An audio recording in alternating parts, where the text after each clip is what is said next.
Welcome to the Deep Dive. We're your shortcut to getting up to speed on some of the most, fascinating and sometimes confusing topics out there. Today, we are really diving deep into something that's causing a lot of buzz, sparking arguments, and frankly, some pretty wild theories. We're talking about the interstellar visitor known as 3I Atlas. Now, we've pulled together a whole range of sources for you, everything from, scientific papers and news headlines to insights from UFO researchers, even some insiders. Our mission today to really unpack all the claims and counterclaims swirling around this object. What does it all mean? What could it tell us about what's really happening in our solar system, maybe even beyond? Because this isn't just about some rock floating through space, is it? It touches on what we're being told and maybe what we're not being told. It's about the whole bigger picture, things like disclosure, maybe even hidden tech. Absolutely. And what's so fascinating, I think, with 3i Atlas is how it just throws into sharp relief this challenge. How do we interpret something new? Especially when you've got established ways of thinking, these paradigms, and some really entrenched beliefs. It's just a perfect example of how different people can look at essentially the same data and come away with completely different conclusions. Okay, let's unpack this then. Is it just a comet? A sort of cosmic snowball, or could it be something? Well, something far more alien. Let's dig in.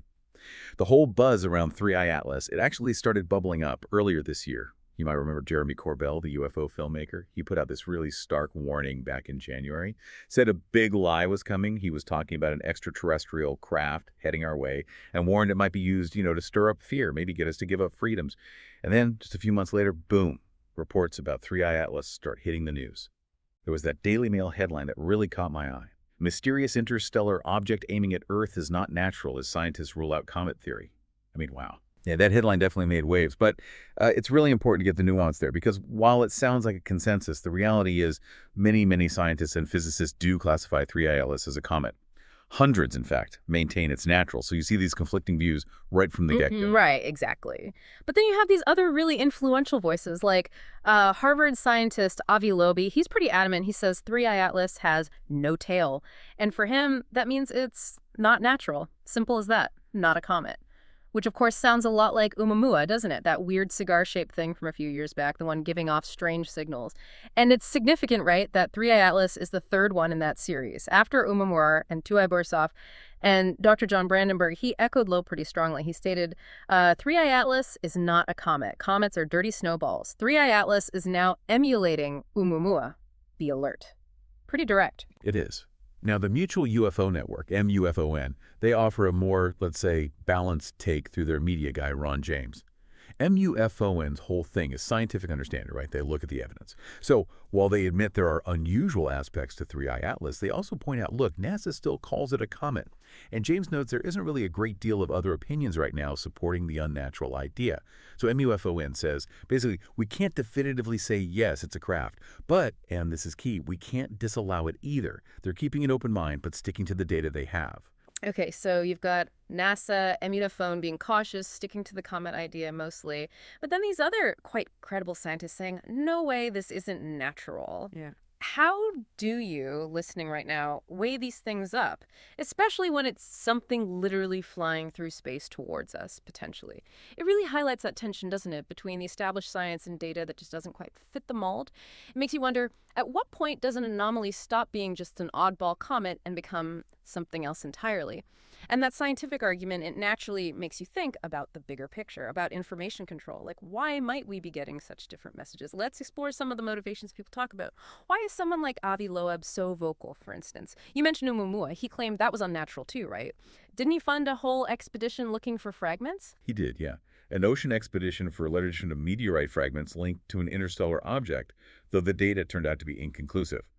And this pattern, it's worth noting. Avi Loeb, he doesn't state things as absolute facts, usually, but he definitely has a track record of drawing attention to things that remain unexplained or inconclusive. It started with Oumuamua, suggesting it might be artificial, and now we see it again with 3i Atlas. You have to admire his courage, though. As a Harvard astronomer, stepping outside the mainstream like that takes guts. But the solid proof for those claims, it just hasn't quite landed yet. And then there's Jeremy Corbell's warning again, that false flag idea, the concept of a faked alien encounter, sometimes called Project Bluebeam in conspiracy circles. This theory that maybe a holographic tech or something could be used to simulate an invasion, to, reshape society, grab more control. It's a pretty dark thought. It's unsettling. But Ron James from MUFON, he actually pushes back on that specific scenario. His argument is kind of interesting. He says, look, in this day and age, you could have video of a flying saucer hovering over a city, and basically nobody's going to believe it. People would just write it off as CGI or a fake, So his take is, if they tell us something's coming, it's going to be because something's actually coming. He connects the sort of drip feed, the limited disclosure we're seeing out of D.C. now. He thinks it's because there's a time limit. Like the people managing this info, the secret keepers, they know they can't sit on it forever. Okay, a time limit. And we do hear specific dates sometimes, don't we? Like this October 29th date that's been floated around for some kind of big disclosure event. Is there anything concrete there? According to Ron James, no. He says he hasn't heard anything solid from his D.C. insiders about that specific date. Could just be noise. But that idea of a time limit, it helps explain why these managers of information, people who've kept secrets for, almost a century, why they might feel they have to start letting the cat out of the bag. But it's tricky, right? They're also trying to protect themselves, maybe protect their industry partners, protect them from accountability for, what some critics call potential crimes against humanity. Things like allegedly covering up new energy sources or tech that could have totally changed our path as a species. It's a real balancing act for them, apparently. Revealing just enough, but not too much. Wow. Crimes against humanity. That's a heavy accusation. And if full disclosure really is off the table because the fallout would be too huge politically, legally, what does that mean for us? For people just trying to figure out what's true, this slow drip disclosure. And it links right back to those theories about suppressed tech, doesn't it? Free energy, maybe even teleportation. The idea that powerful groups keep this stuff hidden to maintain the status quo, keep control, keep us paying for energy. It suggests a system where the beneficiaries of how things are will fight hard against anything that threatens their position. Well, my own prediction, based on talking to people like Ron, is that we'll probably see some kind of official acknowledgement soon, maybe finding signs of life on Mars, something like that. Plausible deniability, and then it'll just slowly evolve, more and more bits and pieces coming out. But James is pretty clear. Full disclosure, the whole unvarnished truth. He says it'll never happen. Why? Because, quote, too many heads are going to roll. The full story, he thinks, is just too explosive. Okay, so from deep space mysteries, let's pull our focus way closer to home, to our own moon. Because there's a whole other set of strange happenings and debates going on there too, right? We've seen these recent announcements, plans to build a nuclear reactor on the moon, and even a giant railway system on the moon. And these aren't just ideas, they come with big DARPA contracts involving major players like Northrop Grumman, Lockheed Martin, serious stuff. But then you talk to insiders and you hear a completely different story. A lot of them are saying these announcements are, total BS, might be putting it mildly, or categorically false. They see them as cover stories. Cover for what? For assets from a supposed secret space program that have already been on the moon for decades. The theory is these public projects are just a way to slowly roll out, or rather admit to, what's already there, transferring it all to NASA and Space Force control, making it official. Yeah, Ron James basically confirms that's the thinking among many insiders. He says the best way to parade something out to the public that's been there for a long time is to create a construction project and say, oh yeah, we just built that. It's actually quite clever, isn't it?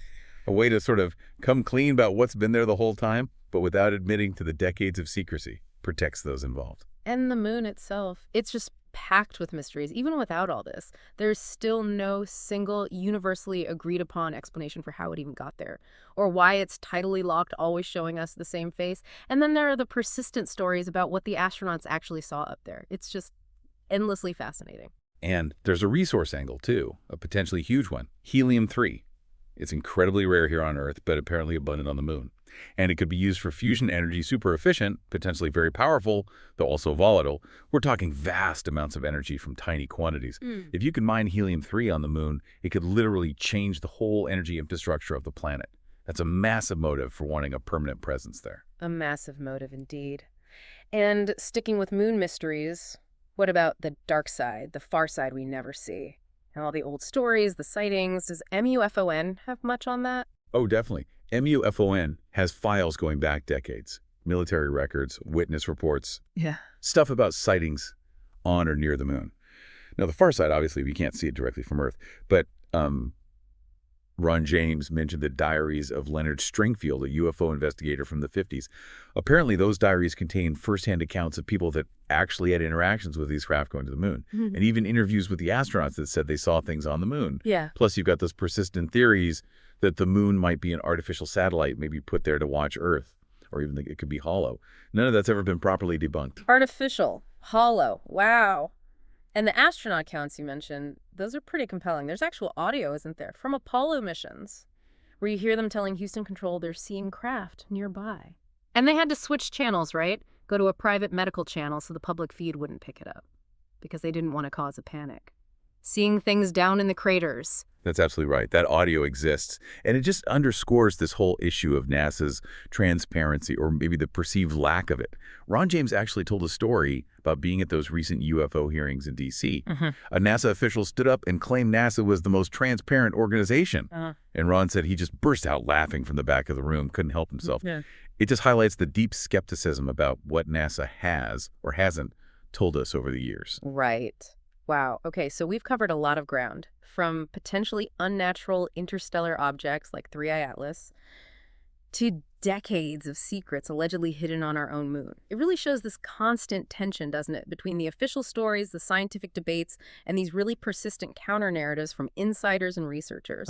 And our goal here on the Deep Dive is just to give you that shortcut, to lay out the different perspectives, the surprising facts, so you feel more informed. Exactly. And if we connect this all back to the bigger picture, it really poses an important question for all of us, doesn't it? In this world just overflowing with information and disinformation, how do you sift through it all? How do you weigh official statements against scientific arguments, against these compelling but often unproven insider claims? It requires active critical thinking. It really does. So maybe tonight, when you look up at the sky, especially if you see that familiar moon, perhaps you'll have some new questions. Questions about what's really out there and what secrets might still be held just waiting to be revealed. Keep digging. Keep asking those questions. Thanks for taking this deep dive with us today.